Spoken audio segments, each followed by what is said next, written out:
मैं आपको 100 बातों की बात कहता हूँ। विवाह नहीं हो रहा, बच्चे नहीं हो रहे, आजकल आप देख रहे होंगे खिलौने की तरह डिवोर्स हो रहे हैं। फिर दूसरा चीज ये है कि कुंडली, अब एक और चीज समझिएगा, कई लोग इस बात को समझे, मैं कई बार इस बात को कहता हूँ कि पितृदोष के निवारण के बाद आप अपने ग्रहों का भी निवारण करवाएं।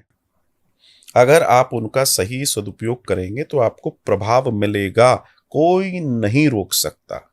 तो ऐसे में उन पितरों के कल्याण के लिए तुरंत आपको करना चाहिए। क्यों? प्रेतों का भोजन क्या है? प्रेतों का भोजन है रक्त। किसका रक्त? अपनी ही संतानों का। गरुड़ पुराण कह रहा है अच्छा कि जब पितरों की तृप्ति नहीं होती है तो वो अपने ही पुत्र प्रपोत्रों का रक्तपान आरंभ कर देते हैं। My God. तो जो आप जो डैमेजेस की बात कर रहे हैं ना, वो डैमेजेस वही हैं। ओके। वही है। मैं आपको 100 बातों की बात कहता हूँ। विवाह नहीं हो रहा, बच्चे नहीं हो रहे, आजकल आप देख रहे होंगे खिलौने की तरह डिवोर्स हो रहे हैं। क्यों चल रहे हैं? भैया तुम तो बड़े बड़े पैसे लेके शादियां कर रहे हो, क्यों डिवोर्स हो जा रहे हैं? राइट। कारण क्या है? क्योंकि मन नहीं मिल रहे। तो मन पे अधिकार किसने कर लिया है? मन पे किसी का अधिकार हो गया। आपने विचार तो यही किया था कि मिल जाएं। अब क्यों विचार बदल रहा है? कौन ऐसा है जो आपके मन को भ्रमित कर रहा है? भाई समवेयर कुछ तो है। अब जब इसके आप शोध में जाएंगे, जैसे मेरे पास लोग आते हैं तो हम उनसे कहते हैं, कई बार नहीं समझ पाते तो उनकी फिर हम कुंडली विश्लेषण करते हैं। कुंडली बोलती है पितृदोष है कि नहीं है, स्पष्ट लिखा, उसमें दर्शन आ जाता। फिर दूसरा चीज ये है कि कुंडली, अब एक और चीज समझिएगा, कई लोग इस बात को समझे, मैं कई बार इस बात को कहता हूं कि पितृदोष के निवारण के बाद आप अपने ग्रहों का भी निवारण करवाएं। अब कैसे?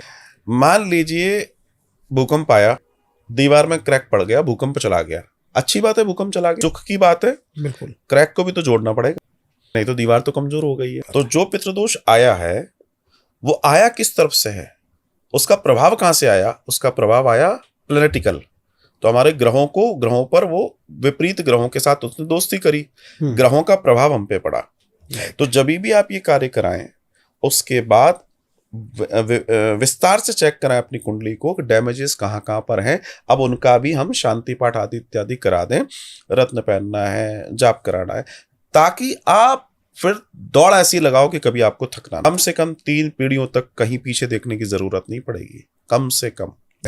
कारण समझिए हम लोग कैसे कराते हैं। मैंने आपको बोला 3 पीढ़ियों का हो।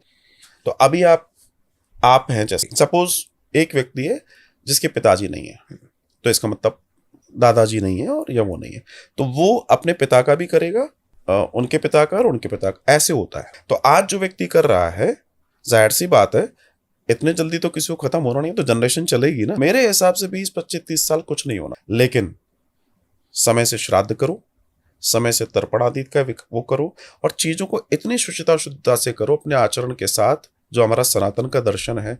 तय मानिए आपका कोई कुछ नहीं बिगाड़ेगा, बल्कि पितर आपको आशीर्वाद निरंतर देते रहेंगे।